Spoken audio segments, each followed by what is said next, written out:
Guys, welcome back. എല്ലാവരും സുഖമായിട്ട് സേഫായിട്ട് ഇരിക്കുകയാണല്ലോ അല്ലേ?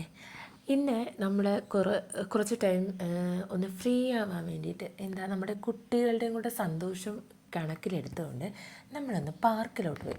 അപ്പം ആക്ച്വലി കുറച്ച് ദിവസങ്ങളായിട്ട് പറയുന്നുണ്ട് കുട്ടികൾ ഇതുപോലെ പാർക്കിൽ പോകണം എന്ന്, എസ്പെഷ്യലി നന്ദു.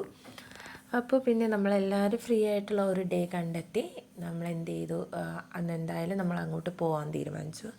അങ്ങനെ എത്തി വന്നതാണ് ഇവിടെ പാർക്കിൽ. നമ്മൾ ഫസ്റ്റ് വന്നപ്പോഴത്തേനും കുറച്ച് തിരക്കുണ്ടായിരുന്നു. അത് കുറച്ച് ടൈം പോകും തോറും തിരക്ക് കുറഞ്ഞു വന്നു.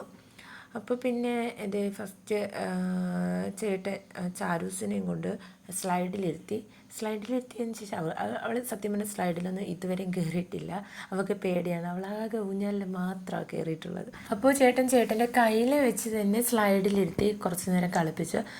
പിന്നെ അതിന് ശേഷം നേരെ ഊഞ്ഞാലിൽ ആടാൻ വേണ്ടിയിട്ട് പോയി. ഇവിടെ നന്ദൂസ് കുറേ നേരം കൊണ്ട് വെയിറ്റ് ചെയ്യുക അവൾക്ക് ഊഞ്ഞാലിലിരിക്കാൻ വേണ്ടിയിട്ട്. പക്ഷേ തിരക്ക് കാരണം അവൾക്ക് ഇരിക്കാൻ പറ്റിയില്ല. അങ്ങനെ കറക്റ്റ് അവൾക്ക് സീറ്റ് കിട്ടിയപ്പോഴത്തേനും ചാരൂസൊക്കെ പുറകിൽ നിൽക്കുകയല്ലേ. അപ്പോൾ അവൾക്ക് അങ്ങോട്ട് പോകണമെന്നുണ്ട്, എന്നാൽ ഇതിൽ ഇരിക്കുകയും വേണം. കാരണം ഇതിൽ നിന്ന് എഴുന്നേറ്റാൽ ഇനി സീറ്റ് വേറെ ആരെങ്കിലും വന്നിരുന്നാലോ. അപ്പോൾ ആ ഒരു ഇതിൽ അങ്ങോട്ടും പോകണം എന്നാൽ ഇവിടെ ഇരിക്കുകയും വേണം. ആ ഒരു ചിന്തയിലാണ് നന്ദൂസിരുന്ന് ആടുന്നത്. അങ്ങനെ നന്ദൂസിന് ഭയങ്കര ഇഷ്ടപ്പെട്ടു ഈ ഊഞ്ഞാൽ. അവൾ വന്ന നേരം മുതലേ ഇവിടുത്തെ ഇതിൽ തിരക്കായിരുന്നതുകൊണ്ട് അതിലിരിക്കാൻ വേണ്ടിയിട്ട് ഇങ്ങനെ ആറ്റുനോട്ടിരുന്നതായിരുന്നു. അങ്ങനെ നമ്മളെല്ലാവരും കൂടിയിട്ട് വന്ന ഒരു ചെറിയൊരു വ്ളോഗാണിത്.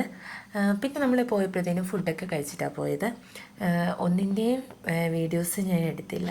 അപ്പോൾ അതിൻ്റെയൊക്കെ ഫോട്ടോസ് ഒന്ന് ആഡ് ചെയ്തിരിക്കാം. അങ്ങനെ എസ്പെഷ്യലി നമ്മൾ രാത്രിയൊക്കെ ഇങ്ങനെ പുറത്തോട്ടൊക്കെ ഇറങ്ങുമ്പോൾ അതിനൊരു വേറൊരു വൈബാണ്. പകൽ പോകുന്നതിനേക്കാളും വേറൊരു വൈബാണ്. അങ്ങനെ അതും എല്ലാവരും കൂടിയിട്ടൊക്കെ പോകുമ്പോഴത്തേനും അങ്ങനെ. പിന്നെ നമ്മൾ കുറേ നേരം സംസാരിച്ചുകൊണ്ടൊക്കെ ഇരുന്നതിന് ശേഷം ഫുഡൊക്കെ കഴിച്ച് വീട്ടിലേക്ക് പോയി. അപ്പോൾ അത്രയേ ഉള്ളൂ. Bye bye, see you guys.